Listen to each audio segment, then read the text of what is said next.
Donc l'exercice 52.2, l'idée est la suivante. Donc on a une somme de UN qui converge.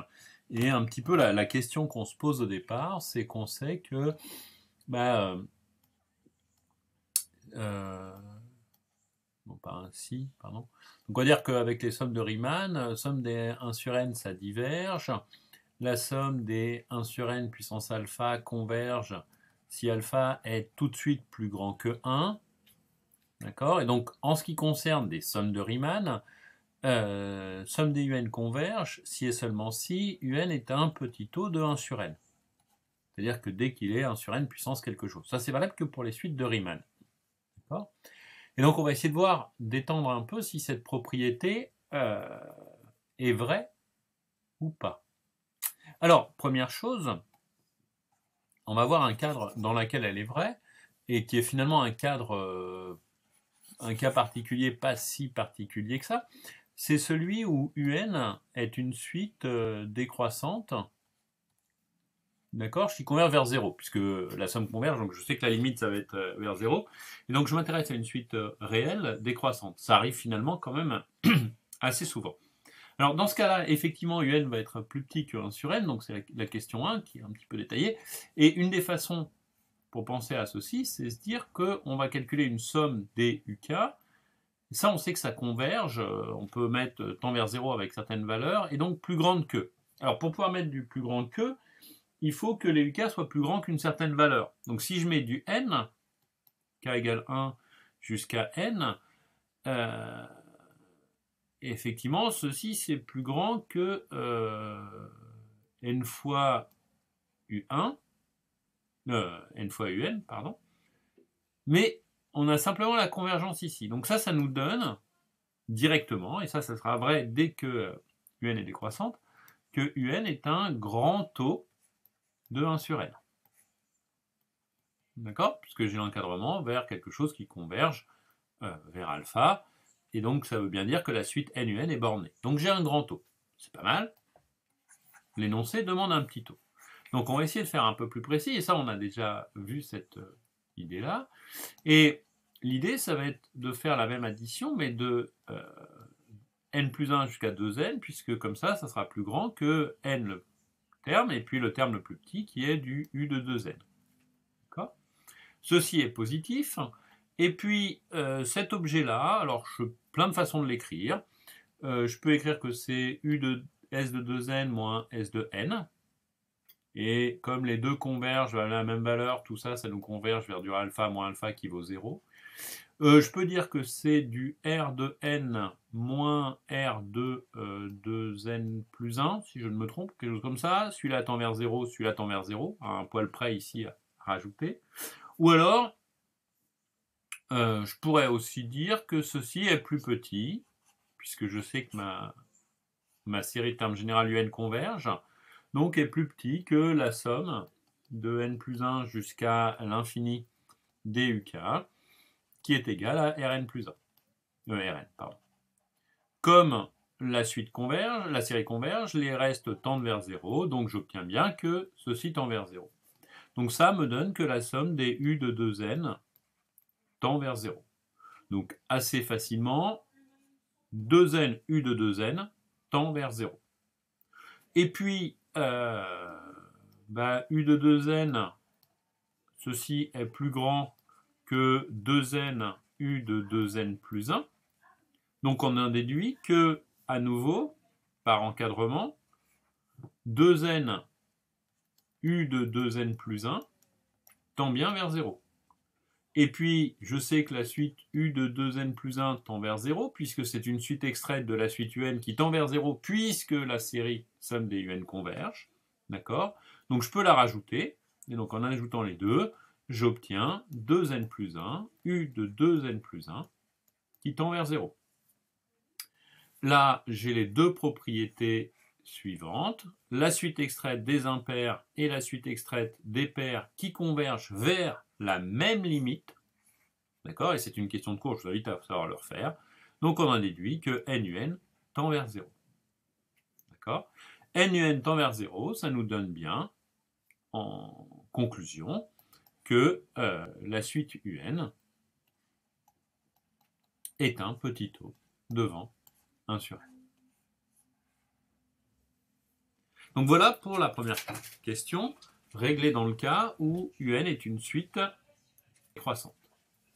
Alors maintenant, pour trouver un contre-exemple dans le cas où la suite n'est pas décroissante, en gardant même des termes positifs, hein, on peut trouver autrement, sinon, hein, je vous rappelle, la somme des moins 1 puissance n sur n converge, ça c'est un critère des séries alternées, et si je prends un qui est égal à moins 1 à la puissance n sur n, bah, n ne tend pas vers 0, donc on n'a pas un qui est un petit o de 1 sur n. D'accord? Donc dans le cas d'une série alternée, voilà un autre contre-exemple. Alors, l'énoncé propose un contre-exemple, et là, on va retrouver un peu des choses comme ça quand vous ferez des intégrales l'an prochain, intégrales généralisées. On va chercher à avoir u de n qui vaut 1 sur n de temps en temps, mais pas tout le temps. Et puis 1 sur n2 le reste du temps. Pourquoi 1 sur n2? Parce que comme ça, j'ai une série qui converge. D'accord?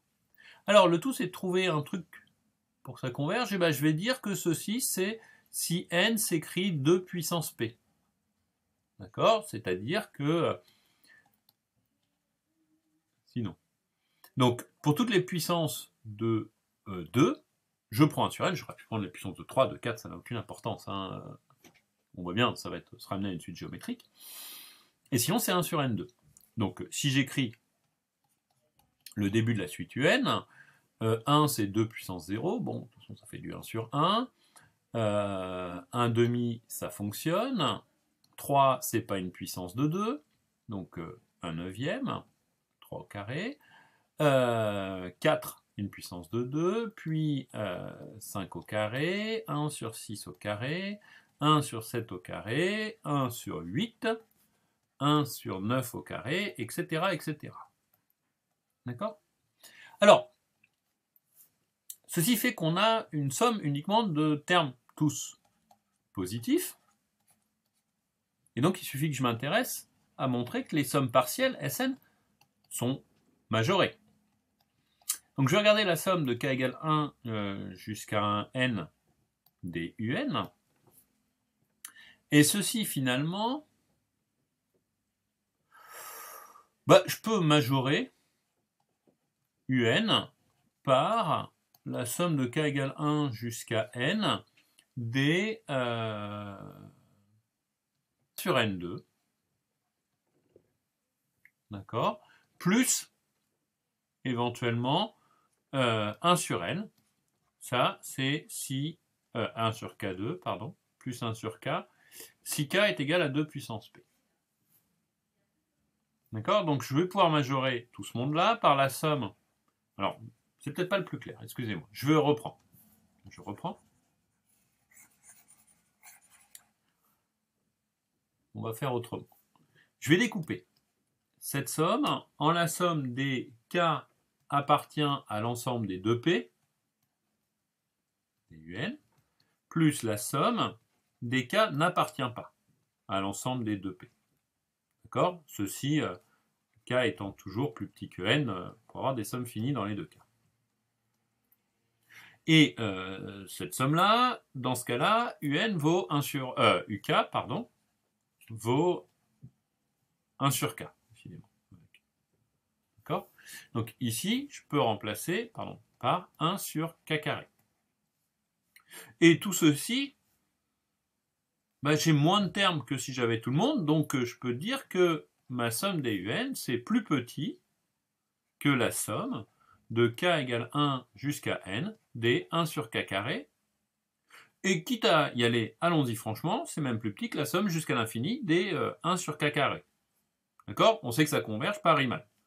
On est un peu plus savant que ça, on peut même dire que ça vaut pi 2 sur 6. Ça, c'est la culture que vous devez avoir.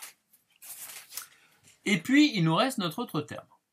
Alors, cet autre terme, je vous ai donné une majoration, qui est peut-être ce qui a perturbé un peu Manon à la lecture de la correction, avec un espèce de truc au-dessus. Donc, je vais quand même en reparler un petit peu, mais on peut faire aussi. Ça, c'est la somme des UK vaut uniquement 1 sur 2, 1 sur K, donc 1 sur 2 puissance P, et ça c'est si K égale 2 puissance P, et puis K plus petit que N. Bon, bah, cette somme-là, elle est de toute façon plus petite que... Alors, je vais changer... je vais essayer de passer un peu plus haut sur le tableau. Excusez-moi. J'ai beau avoir fait quelques vidéos, je ne maîtrise pas encore les outils. Moins bien que le tableau de l'Amphi 2, dans lequel déjà j'avais tendance à ne pas être clair. Donc, ceci nous donne Sn qui est plus petit. Donc, je vous rappelle que Sn, c'est une suite qui est croissante. Hein, on s'en moque. J'ai ma somme des 1 sur K carré, puis 2 sur 6 qui traîne là. Et puis, cette somme-là, bah, elle est plus petite que la somme, finalement, pour tous les P dans N, des 1 sur 2 à la puissance P, qui convergent aussi. Donc, cette affaire est plus petite que... Alors, cette somme-là, je peux la calculer, je sais qu'elle vaut 2, plus pi 2 sur 6. Mais en fait, on s'en moque des valeurs. D'accord? C'est plus petit qu'une constante. Donc, la suite Sn, elle est majorée, croissante, donc elle converge. Donc, la série UN, qu'on est en train de calculer, elle converge. D'accord? Et on va justifier après qu'elle n'est pas un petit taux de 1 sur n. Alors, juste un petit mot pour ce calcul-là qui est un petit peu plus fait un peu plus précis dans le corrigé, et puis qui permet d'apprendre à manipuler un peu des sommes.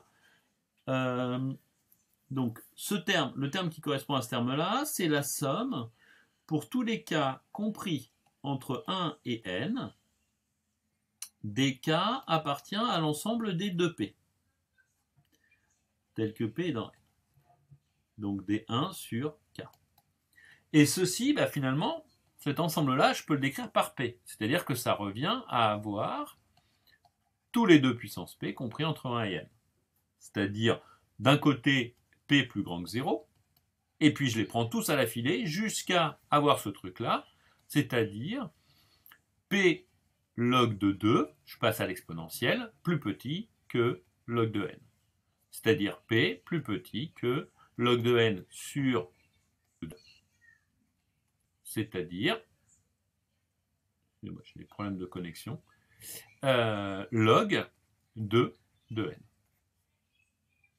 Donc finalement, je vais aller de P jusque le plus petit entier, le plus grand entier, pardon, plus petit que log 2 de N, d'où log 2 de N. Alors log 2 de N, moi je l'utilise jamais, hein, c'est un truc d'informaticien, log 10 c'est un truc de physicien. Moi j'aurais tendance à écrire tranquillement, comme ça je sais de quoi je parle, log de N sur log de 2. D 1 sur 2 puissance P. Et là j'ai bien décrit exactement le même ensemble. Et qui est plus petit que ce que j'ai écrit là-haut. Donc j'ai une majoration qui me suffit. Bien, dernier point. Pourquoi est-ce que la suite ainsi définie est réellement un petit taux de n? Alors, bon, on va réécrire la suite sur un endroit propre. Petit taux n'est pas un petit taux de 1 sur n. Et bien, en fait, on a vu qu'on avait 1 sur n si n est égal à 2p. Et puis 1 sur n2 si n est sinon. C'est-à-dire n n'est pas une puissance de 2. Bon, ben, je vais m'intéresser à la suite NUN et me poser la question, cette suite NUN, allez, appelons-la VN, tend-elle vers 0? Si c'est le cas, VN est un petit taux de 1 sur n. Si ce n'est pas le cas, VN n'est pas un petit taux de 1 sur n. J'ai des termes non nuls, donc ma définition en quotient est la même. D'accord? Or, si je calcule les V de 2 puissance P, eh ben c'est égal à 1.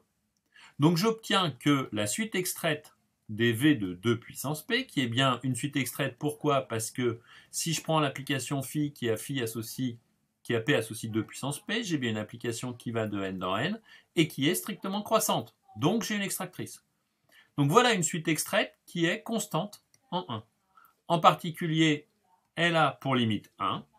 Donc, que peut-on en conclure? Si Vn converge, alors sa limite vaudrait 1. Conclusion, Vn ne converge pas vers 0. Conclusion, UN n'est pas un petit taux devant 1 sur n.